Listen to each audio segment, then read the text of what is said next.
संजय घोडावत विद्यापीठात नाना पाटेकर यांचा विद्यार्थ्यांशी थेट संवाद. 17 डिसेंबर रोजी प्रेरणादायी संवाद कार्यक्रम विद्यार्थ्यांच्या विचार विश्वाला नवी दिशा देणार. संजय घोडावत विद्यापीठामध्ये विद्यार्थ्यांसाठी एक प्रेरणादायी पर्व अनुभवायला मिळणार आहे. येत्या 17 डिसेंबर 2025 रोजी सायंकाळी 4:30 वाजता प्रख्यात अभिनेते, समाजसेवक आणि वास्तववादी दृष्टिकोनातून जीवनाकडे पाहणारे व्यक्तिमत्व नाना पाटेकर हे विद्यार्थ्यांशी थेट संवाद साधणार आहेत, अशी माहिती विद्यापीठाचे विश्वस्त विनायक भोसले यांनी प्रसारमाध्यमांना दिली. विद्यार्थ्यांच्या सर्वांगीण विकासासाठी नामवंत आणि प्रेरणादायी व्यक्तींच्या संवाद मालिका आयोजित करण्याची परंपरा संजय घोडावत विद्यापीठात सातत्याने जपली जाते. या परंपरेत नाना पाटेकर यांच्या मार्गदर्शनाखाली मोलाची भर पडणार आहे.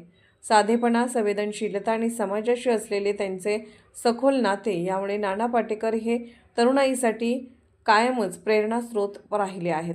त्यामुळे हा संवाद कार्यक्रम विद्यार्थ्यांच्या विचारांना नवी दिशा देणारा ठरेल अशी अपेक्षा व्यक्त करण्यात आली आहे. या कार्यक्रमातून विद्यार्थ्यांना नाना पाटेकर यांच्या एक व्यक्तिमत्व, अनेक पैलू या जीवनदृष्टीची ओळख होणार आहे.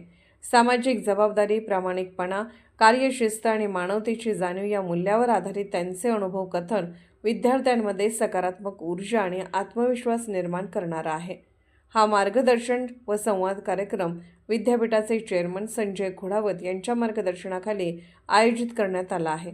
विद्यापीठाचे कुलगुरू प्राध्यापक डॉक्टर उद्धव भोसले यांनी जास्तीत जास्त विद्यार्थ्यांनी या अनमोल संवादाचा लाभ घ्यावा असे आवाहन केले आहे.